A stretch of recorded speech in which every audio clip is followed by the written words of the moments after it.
Ayan mga kababayan, magandang araw po. And ngayon po ay nandito tayo sa PB House and ayan, rinig nyo yung yung ano dyan, nagkakantahan na nagsimba ng mga tao dahil nga po dyan, yung dyan sa tapat mga kababayan, kaya may ano po dyan na simbahan. So dyan po sila Madam Yula and si Aisa nagsimba. And ngayon po wala po si Madam Yula. So si Aisa lang po yung nandun. And ako naman po ay nandito. Pinapanood ko po yung vlog ko mga kababayan na yan. Para din kailangan nating panoorin yung sarili nating vlog. Kaya lang. And ngayon po ay nandun po sila sila Sir Paul doon kina Inday Laika pumunta po ngayon. And kahapon po yung dating nila dito sa Davao, dito sa PB House. And ngayon ay pumunta na naman po si Sir Paul doon kina Inday Laika doon sa PB Farm 2.0. So walang kapaguran po ang pugong behero mga babayan. Talagang araw-araw yung lakad. Ngayon po ay araw ng linggo and galing lang po namin ni Kuya Allergy doon sa Kalinan Church. Nagsimba po kami kanina, maaga po yung namin dahil nga po ay may lakad po sila ngayon. Yung pagpunta nila doon kina Inday Laika, kay Unil. So ako lang po yung nandito ngayon mga babayan, kaming dalawa ni Aisa, so nagsimba pa po siya. And ayan. Ano pa? Hindi. So napakatahimik ng mga babayan ng bahay dito. Ganda ng mga halaman dyan mga babayan. Yan, mga halaman. Napakatahimik talaga dito. Nandun po yung motor ni yung TV at motor ko po mga babayan. Naka-park dyan. And yung kotse ay wala dyan dahil nga po ay may lakad po sila ngayon. Nandun kina Inday Laika. And yan. Mamayang hapon ay magano tayo ng may gagawin tayo mamayang hapon mga babae. Yung wala nang init. And ngayon ay na po 11 na po. Kaya dito muna tayo dahil nga po ay mainit yung panahon. And araw naman po ngayon ng linggo. So ayan. Relax muna, chill muna. Mamaya na tayong hapon may gagawin pa ako mamayang hapon. Abangan nyo po yan mamaya yung karugtong neto ng vlog ko ngayon. So balik na po tayo dito sa loob mga kababayan. Ayan mga kababayan, at ako po ay nandito ngayon dahil nga po ang gagawin ko po ngayon ay yan, kita nyo yan yung mga bunga, mga hinog na bunga yan, pa dito. Dami pong bunga mga kababayan. And ayan, i-harvest natin to ngayon. Yung mga hinog lang na bunga para ilagay natin sa ref. Kaysa naman dito, hayaan lang natin mabulok or kainin ng ibon. Kaya mas mabuti kung ating kunin, i-harvest natin para mahilig pa naman tayo sa maanghang. Kayo din po ba mga kababayan? Mahilig din po ba kayo sa maanghang? So yan po mga kababayan. Ito po yung gagawin ko ngayon. Ang dami kasi ang daming hinog. And sayang din naman pag mabulok lang dito. Yan mga kababayan, tingnan nyo. Marami pong hinog. Yan. Ito, dito din apakadaming hinog. Pati din dyan. And ang dami pa rin ang dami pang mga hilaw. Yan. Ang dami talagang bunga mga kababayan. Anli po yung dito.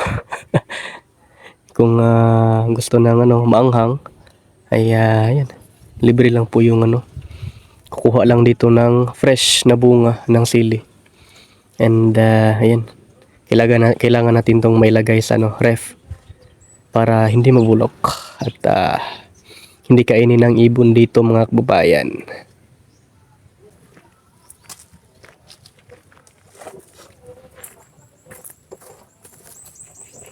Napakadami pong hinog mga kababayan. Napakaraming bunga. Kaya, yan, kailangan natin itong ano.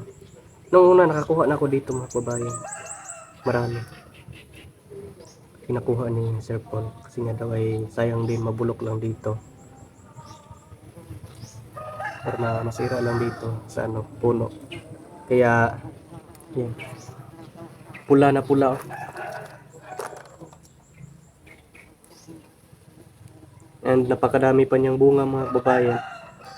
Madami pang mga hilaw. And mga ano pa, may mga bulaklak. Eh, sayang naman din. Kung pabayaan lang natin dito. Kaya, mas mabuti yung iano na lang natin. Anihin na lang natin mga kababayan. Kunin na lang natin. I-harvest na lang natin. Yung mga hinog na bunga.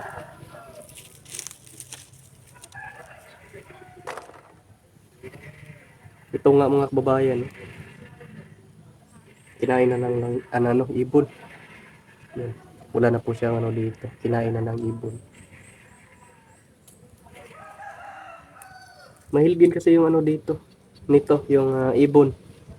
Mahilig din kumain nito. Yung kanyang mga bunga. Lalo na yung hinog na ano, bunga mga kababayan.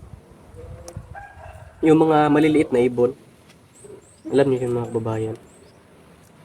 Mahilig yung ano nito. Mga ibon na maliliit. And ito po ay tanim ni GGTV. Ni Junjun TV mga kababayan. Maganda kasi yung ano dito, lupa. Kaya marami ding bunga yung ano, pananim. And inabunungan din to mga kababayan. Kaya dumami yung kanyang bunga.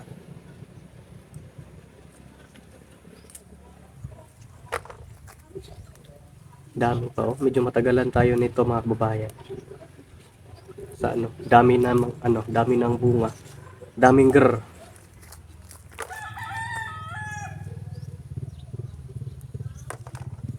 Dami mong grr.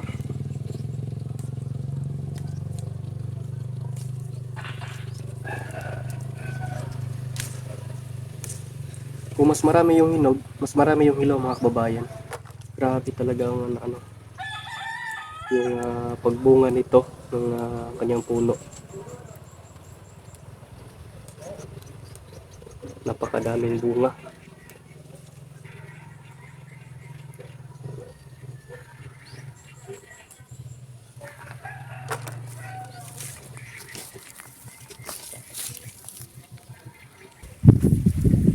Ito ding puno na ito mga kababayan. Napakarami ring bunga. Kahit na maliit lang po yung puno niya. Eh, namunga pa rin ng marami. Fresh ng hangin yan mga kababayan dito. Kahit na mainit yung panahon, pero napakaano pa rin ang hangin. Napaka-fresh. Ito ang maganda sa ano, probinsya. Fresh yung hangin ba. Hindi katulad sa ano, sa syudad. Na lalo na ngayon, talagang napakainit. Wala kang malanghap na fresh na hangin mga kababayan. Di tulad dito sa probinsya na ano,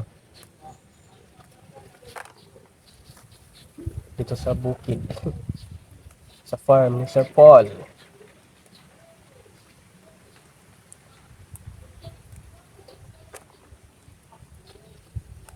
Hindi na namin ito maano mga kababayan, napakadami.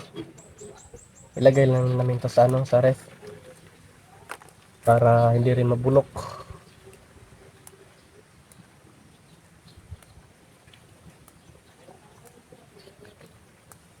Pag ibenta din namin to ano lang naman din yung halaga nito, maliit lang naman dahil mura lang naman yung ano dito. Bili ng mga buyer kaya ano na lang natin.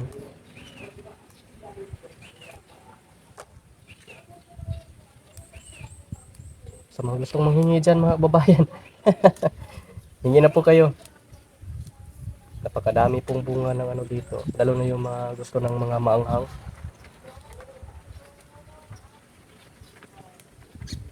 Kaysa naman, bibili ka pa nito, diba? Mahal din to pag ikaw ang bibili. Pero pag ikaw yung magbenta, napakamura ng kanilang bili. Pero pag ikaw yung bumili, aba, napakamahal.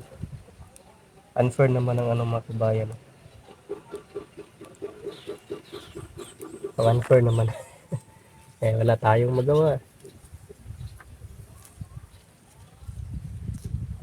Tipo,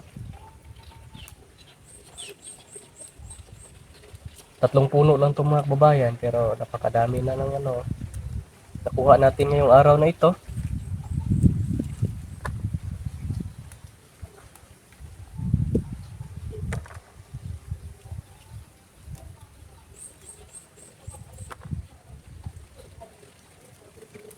Yun.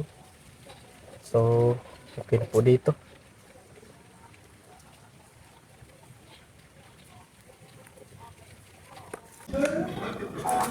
Ito na po lahat yung nakuha ko mga kababayan. Ayun, tingnan nyo. Napakarami. Kung ito, bilhin mo to na. Magkano na kayo yung bilhin nito mga kababayan? Siguro nasa mga mga 100. Yan. And ilagay lang natin sa ref.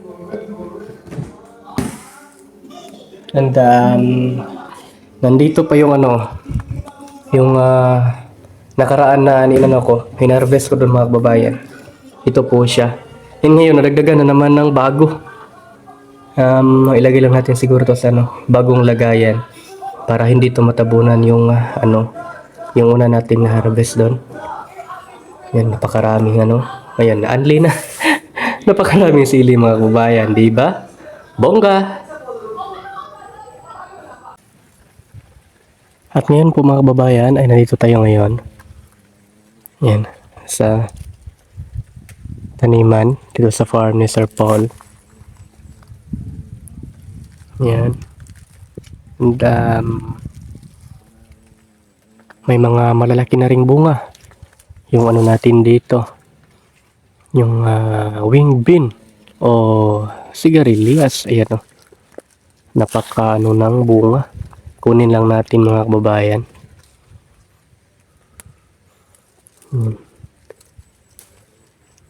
Meron pa dito. Ang laki. Ayan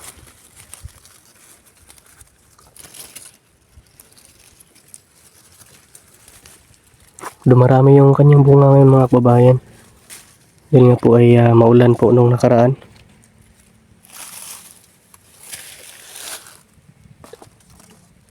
And hanap pa tayo dito ng mga bunga para natin.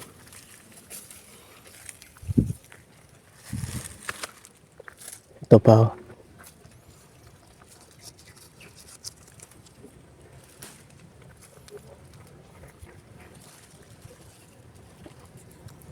Ayan.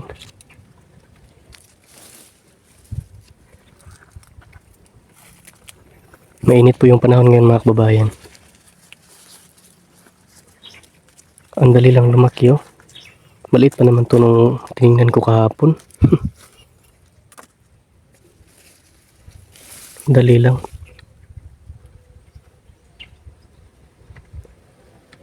Hanap pa tayo mga kababayan. Ito pa. Ayan Ito.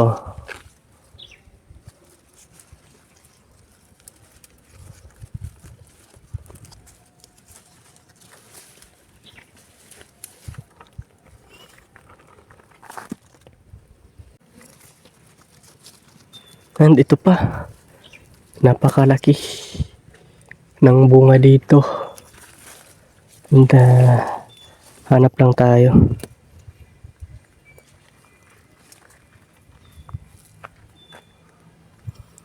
Ito pa. Tsaka ito. Ang dami na namang bunga ngayon mga kababayan.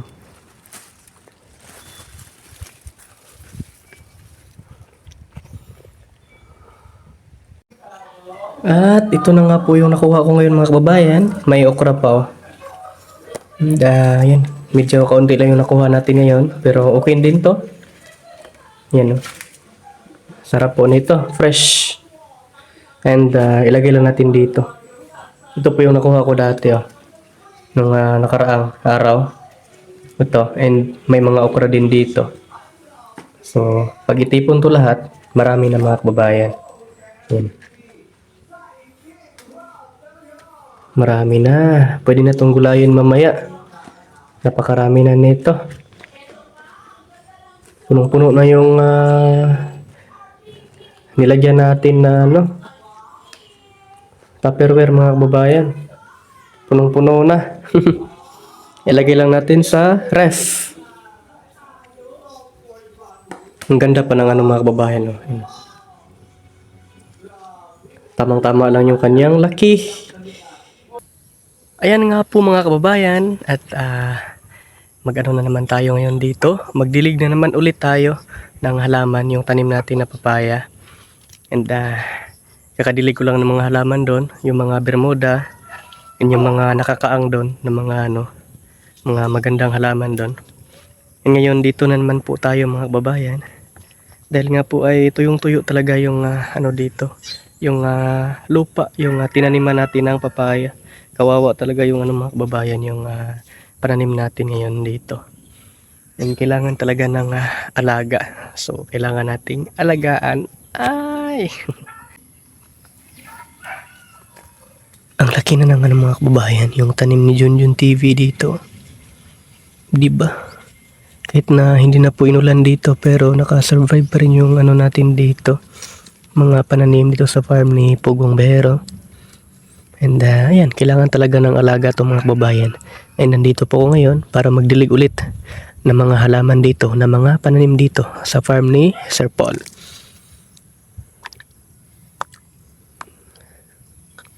Kailan pa kaya uulan ulit ng ito sa Davao mga kababayan? Matagal na rin hindi umulan eh. Doon sa Manila, sa Luzon. Talagang napakaano daw ng ulan doon. Binaha pa nga eh.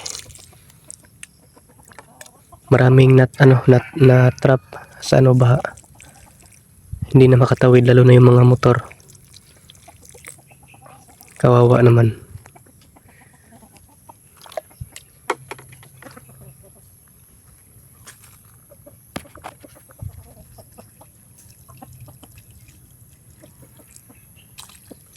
Survive lang yung natin dito.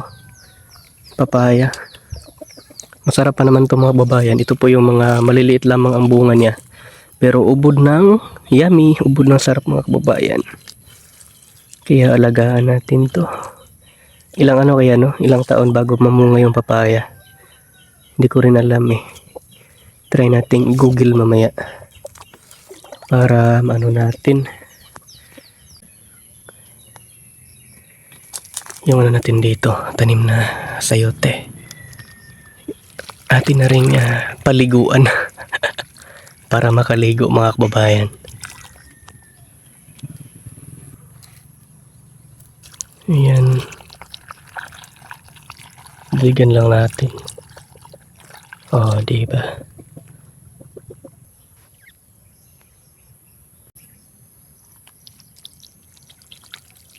Kawawa ang tanim. Kawawang kaboy. Kaboy.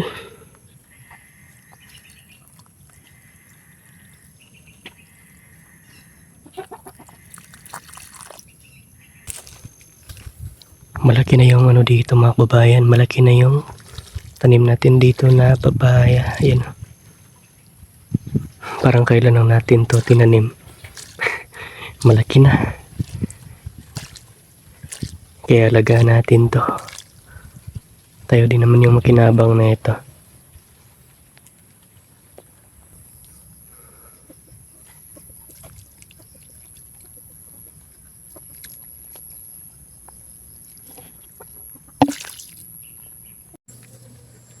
Yan mga kababayan. At thank you very much po sa lahat ng nanood ng vlog ko ngayong araw na ito.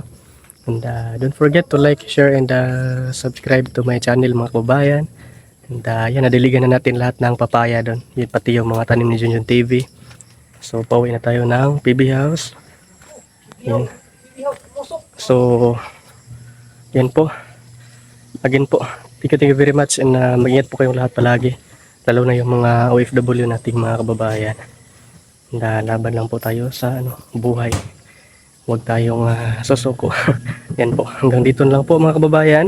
Ingat po kayo palagi. Bye-bye!